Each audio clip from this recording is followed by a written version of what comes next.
Welcome, everybody. We're going to call our special council meeting to order for Monday, October 7th. Tonight, we're talking about the Harrow High School property. We have all of our council members in attendance this evening. We acknowledge that this land is the traditional territory of the Three Fires Confederacy of the First Nations, comprised of the Ojibwe, the Ottawa, and the Potawatomi peoples, and of the Huron-Wyandot peoples. We value the significant historical and contemporary contributions of local and regional First Nations and of all the original peoples of Turtle Island who have been living and working on the land from time immemorial. Any declarations of conflicts of interest from members of council this evening? Seeing none, if you find yourself in conflict later on, just let us know. I need a mover and a seconder that we adopt the special council meeting agenda for October 7th. Moved by our deputy mayor, supported by Councillor Mady. Any questions? Seeing none, all in favor, and that is carried. We will go to reports from administration, the Harrow High School future development. And at this time, I'll go to our CAO, but I just want to ask something of council to think about tonight, just receiving it in principle, and then we can bring it back. That gives us a couple weeks to collect public feedback in case there is some public feedback. So CAO Sweet. So council tonight, administration will be presenting a report on the proposed RFP request for proposal for the potential development of the current Harrow High School footprint. In February of this year, administration presented to council in open session the current condition of Harrow High School property with potential budget costs and potential options for the property. From this meeting, council provided a resolution for administration to proceed with preparing an RFP, seeking proposals from interested developers to purchase and redevelop the Harrow High School for future high-density residential. As stated at the February meeting, prior to issuing an RFP, administration would come back to council looking for direction on the percentage of defined affordable housing council that they would like to be part of the request for proposal. Since February, administration has also been working on completing pre-studies on the property so developers would have as much information as possible on the current state of the lands. Once administration is provided direction of the affordable housing percentage, the RFP could be ready to be issued within a few weeks.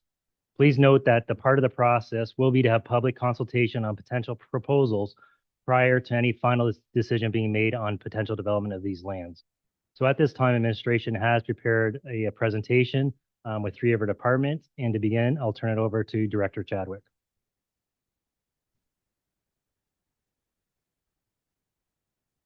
Thank you, CEO Sweet, and good evening, council. We can jump to the third slide, Ms. Lozon. So as CEO Sweet indicated, back in February, council directed administration to proceed with the RFP process, seeking proposals for a redevelopment of the former Harrow High for future high-density residential. So the purpose of tonight's meeting is to provide you with an update on the preparation of that RFP and the associated studies, to seek your direction on the minimum affordable housing unit target for this development, and also to obtain council approval post-budget for costs incurred on various servicing studies. Next slide, please. So this is a friendly reminder for all of you on the subject property. So what we see as outlined in red is the proposed development area or the redevelopment area that encompasses approximately 3.4 acres. Excuse me. Yes, 3.4 acres, 1.38 hectares. And the town will also, as discussed back in February, require a shared access area as outlined in yellow for mutual access to both the subject site as well as the municipal property surrounding. Next slide, please. So what you see here provides you, as outlined in red, a bird's eye view of the official plan designation or future official plan designation for the subject site. What you see in green to the east are municipal properties, as well as to the south, municipal properties that are designated currently parks and open space, as well as in the new official plan. But what you see outlined in the orange-yellow color is the subject property. So currently what's outlined in red is actually designated in the current official plan as community service facility. and the current zoning bylaw is actually institutional I.2. So high-density residential is not currently permitted on that site.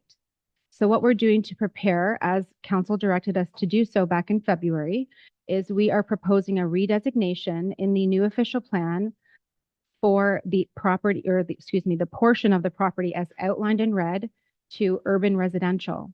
This redesignation will allow for future rezoning to high density residential.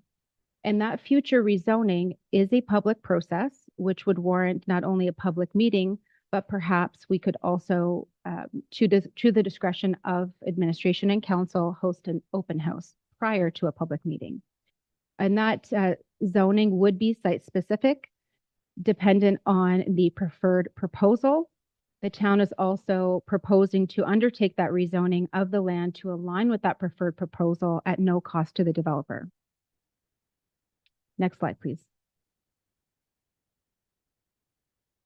So we're going to get into a bit of information for you to understand some of the components and terms of the redevelopment that we're writing into the RFP.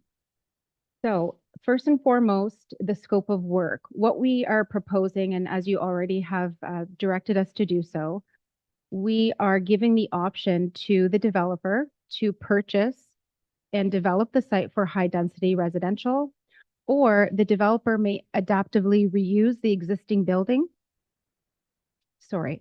The developer may adaptively reuse the existing building or demolish for new construction. First and foremost, the developer is to purchase, what we're saying the terms are to purchase and develop the site for high density residential, either for demo or for new, adaptively reuse the site. What we're also proposing is that the development may include some neighborhood commercial uses complementary to residential uses. This is something that is proposed in the urban residential official plan designation. Again, it would be site specific. A neighborhood commercial use is not a general commercial use, nor is it a high traffic, but rather something that is complementary, such as a convenience store or something that it would be complementary to the uses, the residential uses. Let's go into the next slide, please. So to talk a bit about what high density residential means for this subject site, we thought we would extrapolate the requirement for high density in the official plan and set that overlay towards this property to show you, give you a sense of what that would look like. So in our official plan, high density residential, it must meet a minimum density of 80 units per hectare, also known as 30 units per acre. So if the subject site is 3.4 acres, the minimum density for high density residential on this property is 109 units. The development would permit a maximum building height of 6 stories. That is something that's in our official plan. We don't have plans at this time to allow for anything higher. However, there is a little bit of flexibility depending on the nature of the building. But at this moment, the official plan does set that threshold to 6 stories. The redevelopment could also entail ownership and or rental units, or a combination of both. And we're also proposing that the development includes barrier-free or accessible residential units. Next slide, please. So here we get into the affordable housing definition. So as per our new official plan, the county's official plan, as well as the new PPS, affordable housing has definitions that are within 2 areas, both ownership and rental. So under the ownership category, an affordable housing unit is the least expensive of either housing for which the purchase price results in annual accommodation costs which don't exceed more than 30% of the gross annual household income for low and moderate income households, or housing for which the purchase price is at least 10% below the average purchase price of a resale unit in the market. For rental, the least expensive would be either a unit for which the rent does not exceed 30% of the annual household income for low and moderate income households, or a unit for which the rent is at or below the average market rent for the regional market area. So to give you a sense of what that means for Harrow, not for Essex as a whole or not for the entire municipality, but specific to Harrow, we pulled census data from Statistics Canada 2021 census. The mean annual household income in Harrow was 81,000. So in Harrow, low income is approximately $40,500 or below, which translates to accommodation costs, utilities, etc. So $12,150 or below annually, or $1,012 or below per month.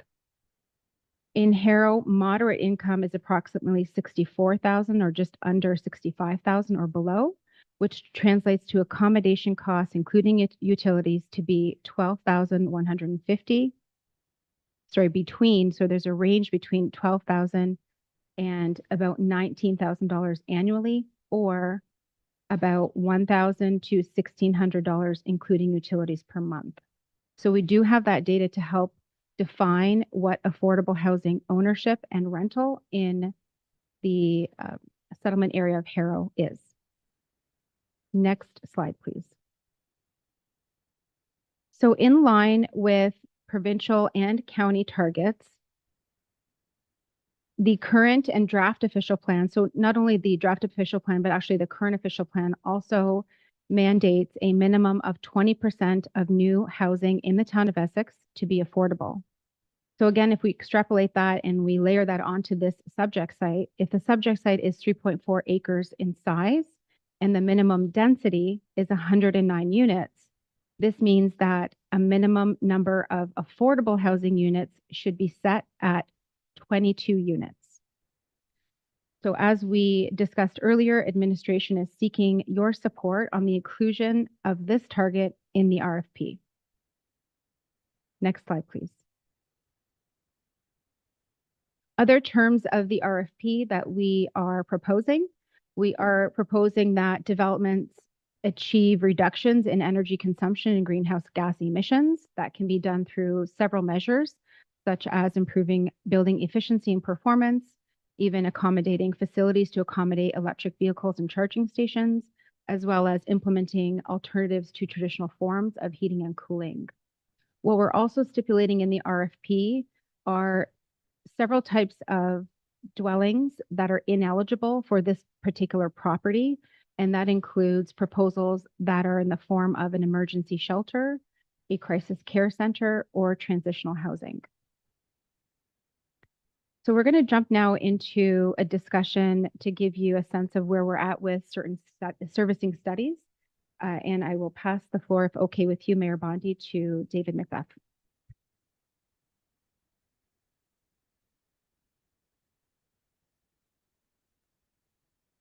Worry. Next slide, please. For budget approval, so administration is seeking to obtain council's post-budget approval in the amount of $37,000 for costs incurred in getting the studies in advance for this RFP. And we are looking for these to be funded from the proceeds received from the final sale of the property. Incorporating these servicing studies into the RFP we're hoping will provide more competitive bids, because the developers bidding on it will have all the background information and therefore minimize their risk moving forward with any bids onto the property. Next slide, please. So for informational purposes, the following studies will be available to the proponents as part of this RFP: a designated substance report, building condition review, a geotechnical report, a phase 1 and 2 environmental site assessment, and as well as a water, wastewater, stormwater functional servicing study. Next slide, please. So from these studies that we've had done, we had hired Stantec Consulting.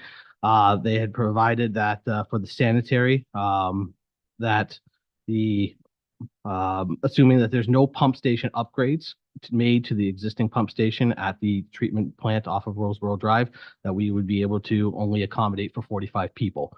We know that these pump stations do need eventually to be upgraded, and we did want to include that. So when the pump stations are upgraded, we'd be able to accommodate up to 758 people on this site based on the capacity of the sewer mains that we have with the pump station upgrades. For stormwater management, from their studies, we were able to provide a release rate of the development of 12.3 liters per second. That would flow into the Shepley drain that is south of the property. That does not have an impact on the equivalent population. And then for water, the average daily demand is 85 cubic meters per day, which would allow for 315 people. So based on the functional servicing study that we've had done, theoretically, the development could hold roughly 315 people without serious upgrades besides the pump station, which would need to be done regardless of development. Next slide, please. So as mentioned here, the Harrow Lagoon Pump Station requires upgrades to accommodate the minimum units and improve the wet weather flows. The estimated cost to do this is $290,000, and those will be included into the 2025 capital budget.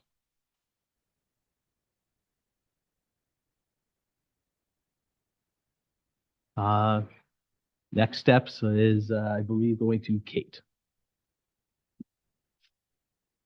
Thank you. Through the chair. Go next slide, please. So in terms of next steps, what you can see on the screen here is that administration will work to finalize the request for proposal, including all of the terms that were mentioned here tonight. The RFP, or request for proposal, would be released publicly. The open period would be a minimum of 3 months. We're recommending a lengthier open period than most because it will take developers, potential bidders, time to develop a very detailed and conceptual plan for the property. It's much more detailed than most of our other bids.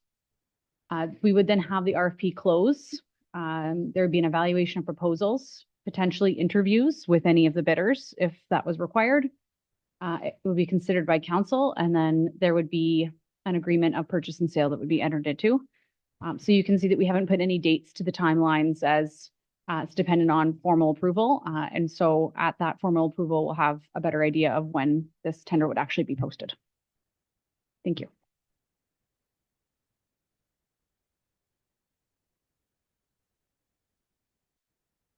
Thank you, Mayor Bonnie.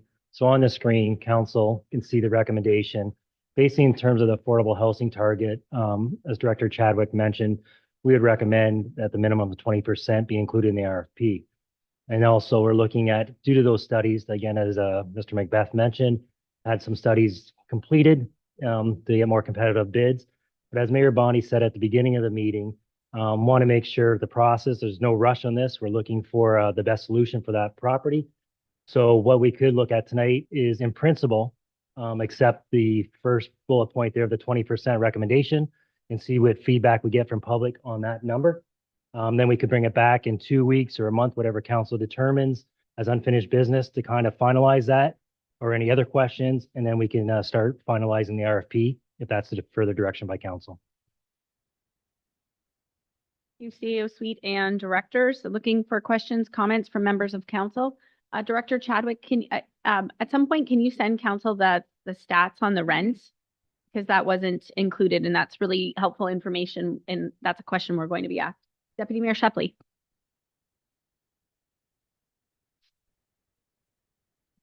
Thank you, Madam Mayor, through you. I've got a few questions. First will be to Mr. Macbeth on for these pump upgrades. Would we normally be the ones paying for that, or if a developer was building there, would they be paying for that? I'm just curious on that. If you could answer that question. Through the chair. So no, the developer would be responsible for a portion through development charges. And then whatever is considered non-growth would be part of the rates. So I was asked this earlier about, and I mean, I don't think we have a provincial target.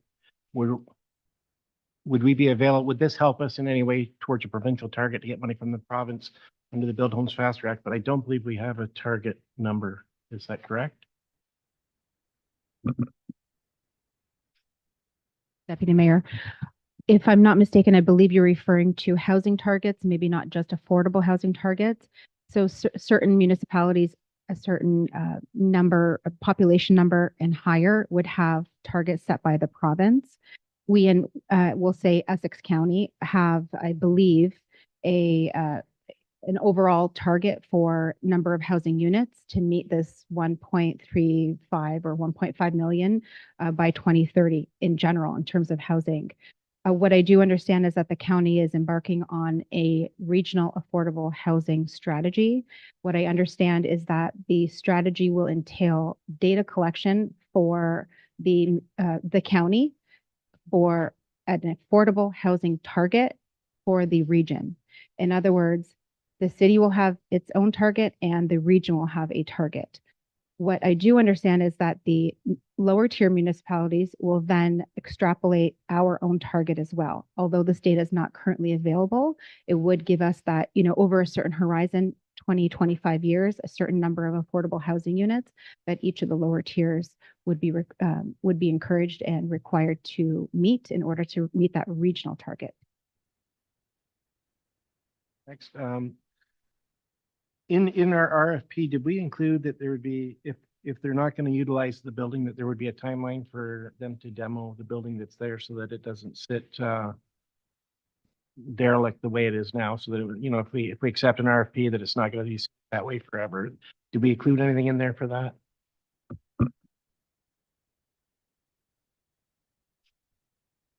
I don't recall if we did, but it's something we could definitely add a timeline in there for that reason. Similar, what we put for the sport fields, kind of the same type of model. Squire Blaze. Got through the mayor. Yeah, just piggybacking on what Deputy Mayor Shepley just said. I was actually also, I know we had discussions in the past about deadlines, imposing deadlines on either a demo of the building and or timeline on developing the property. Not sure if those could be put in or not, but I'd be interested in that. Just a couple of questions for administration. I get asked a lot about the 6-story maximum height. How do we determine it's 6 stories, not 7, not 8? Through to Councillor Guerin. So in the official plan, it's identified as a policy for the entire municipality. How we've generated that is through a few means. Building code, for example, it is identified that a certain number of meters would require emergency lighting in elevators, generators, that sort of thing as well. And then there are certain thresholds, from my understanding, under the fire department, if there are ladders that we would have the capability of fighting a fire. Anything higher, I'm not sure, I couldn't answer, and I'm sure Director Morris would be able to answer. But the general policy is there to ensure that our high density in our municipality is not the same as high density in the city of Windsor or the city of Toronto. Our high density is a maximum of 6. Where we see some flexibility is, for instance, if the ground floor is utilized for underground parking and the makeup of the building requires a ramp to be a portion of that first floor. So there's some flexibility that's written in there that we may be able to consider under creative or very special circumstances. But generally speaking, 6 stories is the highest. And if suitable, if you'd like, we can pass the floor to Director Morissette to talk about fire requirements any higher. Mayor Bonnie, so we wouldn't necessarily have an issue with that. We would go into high-rise fire tactics anyways if it was above a certain height. So from our fire department, consulting with him in the past, we could go higher from a fire perspective. It's more along the planning and building side that we wouldn't have those regulations in place. Okay, so now off that to the 20% affordable. Who monitors that? Like as time goes on, 5 years, 6 years up the road, who monitors that that the occupancy within a certain building is going to be what we set it for 20%? Mayor Bondi, that's a great question. We as planners as well as treasurers have asked ourselves that question time and time again. The the tool that we would have at our disposal would be in the form of an agreement. So we would be able to enter into an agreement registered on title, so it would not essentially stay with an owner, but rather the property. And that agreement would say, and Director Jurusevich, maybe correct me if I'm wrong, I believe it's 20-year threshold, if not longer, where the units would need to stay affordable, and that value would be available to municipalities, to our municipality, and reviewed on an annual basis by the province. This is what we're told. The value, if, for example, has changed, the landlord may be able to increase based on whatever that threshold is. But the only tool that we would have is an agreement that's registered on title. And if there is a breach of that agreement, I would look to Director Malandruco to assist with responding, but I believe it would be a legal instrument that we would have to ensure the terms are met. So the 20% sounds good, but in theory, there really is no way of really being able to monitor it 100%. Because I hear all the time about different developments that are supposed to be affordable, and the people are in X amount of high income, like certain income in a year, and reports coming back that there's people living in the homes that are making much more than that, et cetera. So I'm nothing, but I want to go on now on you mentioned commercial space going to be rezoned likely residential, but you talked about site-specific commercial uses, such as a convenience store. You talk a little bit more about that, because I didn't really understand how we're going to be permitting like any type of commercial on the residential. Ronnie, thanks again, Councillor Guerin. So some examples could be if we were to utilize in the heart of a neighborhood where, let's just use the arena, for example, in Essex Center. Just along the arena, if there was a need for or a use such as a convenience store or a deli or a cafe, something that would be for the residents and a direct need for the residents, it could be considered. We're writing the RFP to have a bit of flexibility to allow for neighborhood commercial, but certainly not general commercial. So the difference meaning general commercial are traffic generating type of commercial uses, whereas the neighborhood commercial, something walkable, something you can walk to. Maybe it's a small convenience store with groceries, milk, cheese, just your staples. It's something that's there. We're putting it really out to those proponents to show us what is proposed. If that's not something in their proposal, that's okay. Just something that's an option for them. Please, and Councillor Hammond. Thank you through the chair. So Councillor Guerin, I think, read my notes. My biggest issue here was the pump and having that pump be on the taxpayer's dollar and not the developer's dollar. So the pump station that we're looking to put into the 2025 budget. How do we get those funds back from the developer, the $290,000, if the developer typically would pay for those upgrades? Because right now we don't need the upgrade, but if we add 109 units, we do need the upgrade. So that should be on the developer's bill, not our current taxpayer's bill. Through the chair, agreed. So a cost sharing agreement would typically be entered into with the developer. We'd have to make sure that's part of the terms as well. Because we are just going through the study, I can take a look at our development charge study. If we have room in that area, then we will try to cover it through development charges. So they would be mandated on construction to pay it. There would be a portion of wastewater rates that would be dedicated to it, but not as much because it's getting spurred early, like you said. So because they still would have benefit to the upgrade, it just wouldn't be 100%. So it'd be a calculation that I would have to do. The developer would be attributed some, and wastewater reserves would be attributed some. And then when it comes to affordable housing and the 20%, so what is to stop? I know that there's procedures in place. It sounds like for rental, but if we are putting it out there that part can be ownership, part can be rental, and some of the 20% of ownership, what's to stop me from purchasing at the 20% affordable housing and then renting it out to somebody for double the amount, and then it's no longer affordable. So is there places in that for ownership of that housing? And to go further, let's say I do have it, but I have kids, I need to move into a bigger place. I sell my apartment or condo. What's to stop me from selling it at a higher rate and not an affordable rate?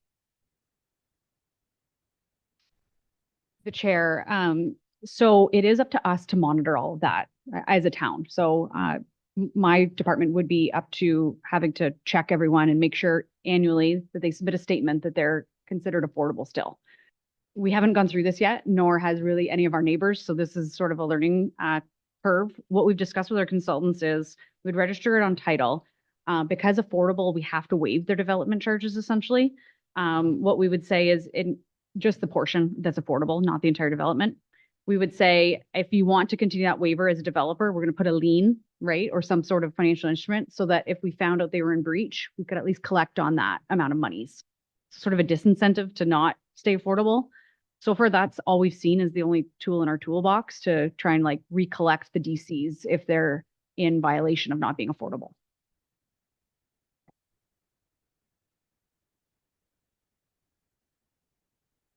Sir Hammond. You through your worship. Just to another question regarding the six-story max. Is there any minimum or maximum number of units per story in our building zones? Counselor Hammett, not that I know of, a number of units, there is a minimum dwelling size as per the building code. And that unit size would be stipulated through the building code. I think it would all depend on the size of the building. So it's not regulated through through the zoning bylaw, if that's what you're referring to. And then one other one regarding the pump upgrade. Aside from any development, would this pump upgrade aid in eliminating Harrow's stormwater faster?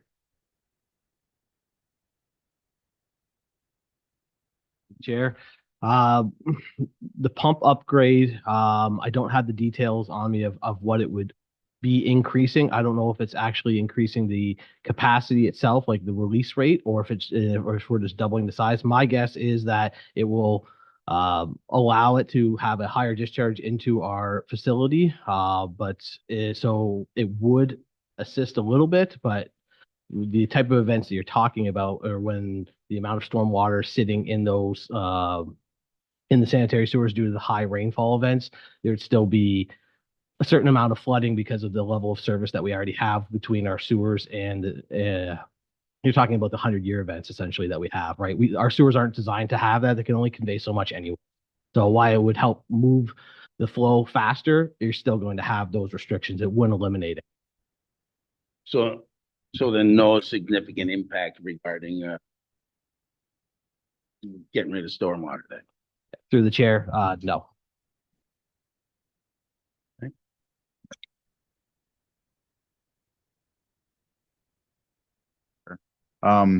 Just going with the affordable, who determines who gets the affordable units? Is there a mechanism in place for that?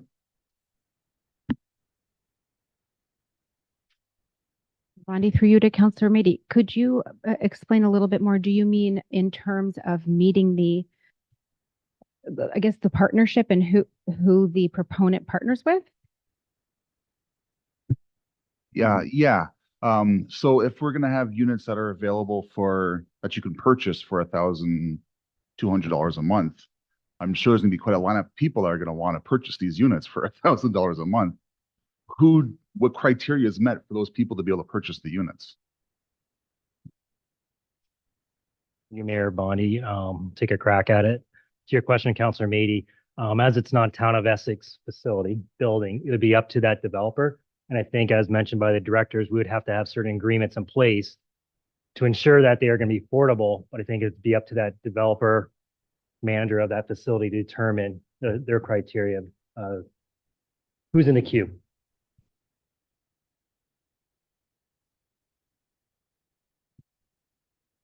You, Madam Mayor. Just looking for a little more clarity on the affordability units. Like, I'm really glad we're tackling this, and I get it. It's new ground and it's sticky and there's going to be learning involved, but it has to be done, and I'm glad that we're willing to take it on. Director Jerusevich, are you, as it looks right now, you believe it'll be your department to follow, to ensure that the 20 units that, or the 20% that are having their development charges waived so that they can be affordable units? It will be your department's responsibility to follow them. But the other 80% is just, it's not anything you have to follow through.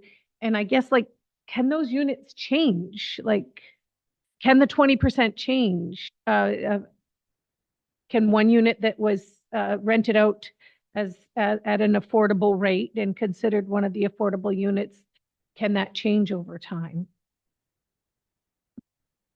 Through the chair. So yes, it could. So in the purchase and sale agreement, what we would do is try to tie a legal instrument to those 20 or so units that we're proposing right now. And we would bind it with the cost of the waived development charges. So if it changed, then we could at least initiate recovery of what we waived. Right now, that's all we see is what's in our toolbox, though. So we are kind of waiting to see other municipalities and how they approach this, but we anticipate a legal agreement. The other thing I just want to note when it comes to priority of how we choose the affordable homes, what we've seen in other municipalities is unique partnerships with housing corporations. And so that would be sort of a value added within the RFP. We have it there. If you can come up with a partnership, they already have the tools and they already have the lists, right, for who needs the housing. So that's also included in there. Did that answer your question? Okay. Thank you, Mayor Bonnie. Just want to kind of piggyback on Councilor Beek's comments. So as a municipality, I think we're looking here to walk the walk, right? I think everybody in this room has seen development happen. And the developers may say it's affordable and they're not affordable, right? So as your questions and great questions and conversation, we're as a municipality are trying to looking, how can we tie to make some of our housing that's going to be developed affordable? As you can hear, we're kind of taking the lead on this, right? There's some unknowns, but I think we have a team that if we go down that path further, there are some unknowns, but we're going to keep working on that and get some answers to hopefully we have minimize that risk. But I think, because ideally, not ideally, sorry, wrong word, but you don't even have to look at affordable, right? You could just have this as residential and get whatever you get.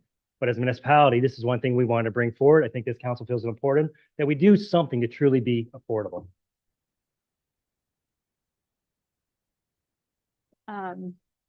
Something new, Deputy Mayor? Not necessarily new. It's just more about this, the amount that we would tie to each unit that would ensure. Is there a way of making it more than just what those development fees would be? Because if it's just that, I think, I mean, if I hate to tell everybody how to get around it, but if I was a developer, I'd be like, yeah, sure, we'll do it. And then after I just pay the fine and sell it for the max dollars. That's what I'm worried about happening. So. The chair, I think leave it with us. What we can do in 2 weeks, if that's going to be the appetite of council, is I can come back with some other tools. I can do a little bit more research. One thing that I'm seeing is an incentive for a reduction in taxes to encourage affordable housing. So that's another tool we could tie it to, right? We actually made a motion ourselves just over about a year and a half ago for the Essex group that if they were to initiate some affordable housing, we would match their tax rate. So what we could say is if you're in violation of that, you're going to be charged the residential tax rate, right? So there's financial things that we can do, but leave it with me and I can come back with more information. Thank you through the chair. When we're coming back with things, this sounds like it's going to be not a lot, but it's going to be a task that's taken by our town, by our administration. I think that we need to take a look at the impact that that's going to have. Are we going to need another employee that handles this? Where is that going to fit in? Because that's a budgetary issue too that we're going to have to think about adding to our staff to make sure that it stays affordable. And so that needs to be taken into consideration before we put an RFP out and go ahead with something. So I'd like that. I'd like something brought again about that too. Thanks. You, council administration, Director Chadwick. One more comment, if I may. There are also other means to protecting those affordable units if a developer decides to partner with a housing corporation or a nonprofit or community living. And so those agreements would be in place. I'll use examples such as in Windsor, the city of Windsor through Meadowbrook. There are certain units that, and maybe it's in perpetuity. I don't know what those agreements look like. And as our team members have said tonight, there is a lot for us to learn, but there are mechanisms and there are examples out there that those units are protected, and we're just really interested in learning how that's done. We believe that there are agreements as well between developers and those nonprofit organizations. Councillor Allard. Chair, I'm wondering, is there any wording as to the size of the units? A minimum kind of thing for, is it different affordable from cash pay kind of? Mayor Bondi, thank you, Councillor Allard. We did look at examples for other affordable housing projects, and what we determined was that we don't want to limit the dwelling size. We want to give that creativity and that flexibility to the proponents to propose the size. Again, looking to the building code for that minimum. We have seen RFPs that have actually stipulated the number of units and even the number of bedrooms per unit. But again, we don't want it, we feel that but by putting that into the RFP, it's limiting some of the proposals that we could see. So just by building code, Councillor Allard. Council and administration, a good conversation tonight, and it will come back in, I think, about a month, maybe November 4th. Our CAO has made a list of questions, and so I think that's why it's important that tonight I'm looking for a mover and a seconder that council supports in principle the inclusion of an affordable housing target of 20% at the Harrow High School redevelopment request for proposal, with consideration being made as an unfinished business at a future regular council meeting, and that council approves $37,000 as a post-budget approval for the costs incurred for the servicing. So looking for a mover and a seconder for that. Moved by Councillor Hammond, supported by Councillor Verbeek. Any questions or comments to that motion? So if you're a member of the public and you want to provide us feedback, we have that opportunity. All in favor? And opposed? And that is carried. Thank you for coming. Motion to adjourn. Councillor Guerin, Councillor Hammond, all in favor.